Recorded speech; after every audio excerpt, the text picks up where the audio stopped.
भजन संहिता 13। संकट के समय सहायता के लिए प्रार्थना। हे परमेश्वर, कब तक? क्या तू सदैव मुझे भूला रहेगा?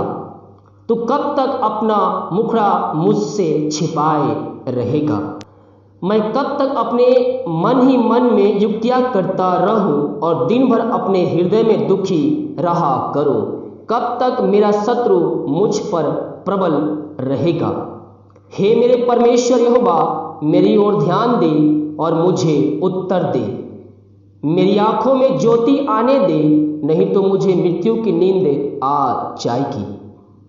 ऐसा ना हो कि मेरा शत्रु कहे मैं उस पर प्रबल हो गया, और ऐसा ना हो कि जब मैं डगमगाने लगूं तो मेरा शत्रु मगन हो।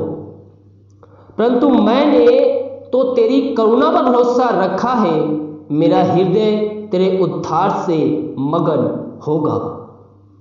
मैं परमेश्वर के नाम का भजन गाऊंगा, क्योंकि उसने मेरी भलाई की है।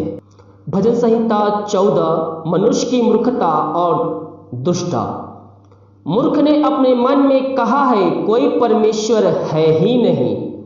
वे बिगड़ गए, उन्होंने घिनौने काम किए हैं, कोई सुकर्मी नहीं।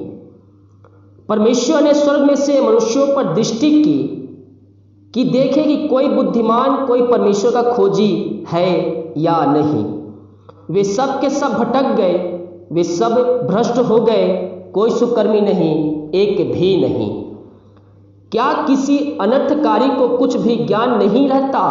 जो मेरे लोगों को ऐसे खा जाते हैं, ऐसी रोटी और परमेश्वर का नाम नहीं लेते। वहां उन पर भय छा गया, क्योंकि परमेश्वर धर्मी लोगों के बीच में निरंतर रहता है। तुम तो दिन की युक्तियों की हंसी उड़ाते हो, परंतु यहोवा उसका शरण स्थान है।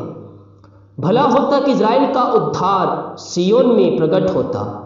जब यहोवा अपनी प्रजा को दासवन से लौटा ले आएगा, तब याकूब मगन और इज़राइल आनंदित होगा। भजन संहिता 15। सियोन के निवासी। हे मेरे परमेश्वर, तेरे तंबू में कौन रहेगा? तेरे पवित्र पर्वत पर कौन बसने पाएगा? वह जो खराई से चलता और धर्म के काम करता है और हृदय से सच बोलता है, जो अपनी जीभ से निंदा नहीं करता और ना अपनी मित्र की बुराई करता है और ना अपने पड़ोसी की निंदा सुनता है। वह जिसकी दृष्टि में निकम्मा मनुष्य तुच्छ है और जो यहोवा के डरवैयों का आदर करता है, जो शपथ खाकर बदलता नहीं, चाहे हानि उठानी पड़े, जो अपना रुपया ब्याज पर नहीं देता और निर्दोष की हानि करने के लिए घूस नहीं लेता। जो कोई ऐसी चाल चलता, वह कभी ना डगमगाएगा। हालेलुया। भजन संहिता 16। यहोवा परमेश्वर मेरा भाग है। हे ईश्वर, मेरी रक्षा कर, क्योंकि मैं तेरा ही शरणगत हूँ। मैंने परमेश्वर से कहा, तू ही मेरा प्रभु है, तेरे सिवा मेरी भलाई कहीं नहीं। पृथ्वी पर जो लोग पवित्र हैं, वे ही आदर के योग्य हैं, और उन्हीं से मैं प्रसन्न रहता हूँ। जो पराये देवता के पीछे भागते हैं, उनका दुख बढ़ जाएगा और उनका नाम अपने होठों से नहीं लूंगा। यहोवा मेरा भाग और मेरा कटोरा का हिस्सा है। मेरे भाग को तू स्थिर रखता है। मेरे लिए माप की डोरी मन भावने स्थान में पड़ी और मेरा भाग मन भावना है। मैं यहोवा को धन्य कहता हूँ, क्योंकि उसने मुझे संपत्ति दी है, वरन मेरा मन भी रात में मुझे शिक्षा देता है। मैंने यहोवा को निरंतर अपने सम्मुख रखा है, इसलिए कि वह मेरे दाहिने हाथ रहता है, मैं कभी ना डगमगाऊंगा। इस कारण मेरा हृदय आनंदित और मेरी आत्मा मगन है। मेरा शरीर भी चैन से रहेगा, क्योंकि तू मेरे प्राण को अधोलोक में ना छोड़ेगा, ना अपने पवित्र भक्त को सड़ने देगा। तू मुझे जीवन का रास्ता दिखाएगा।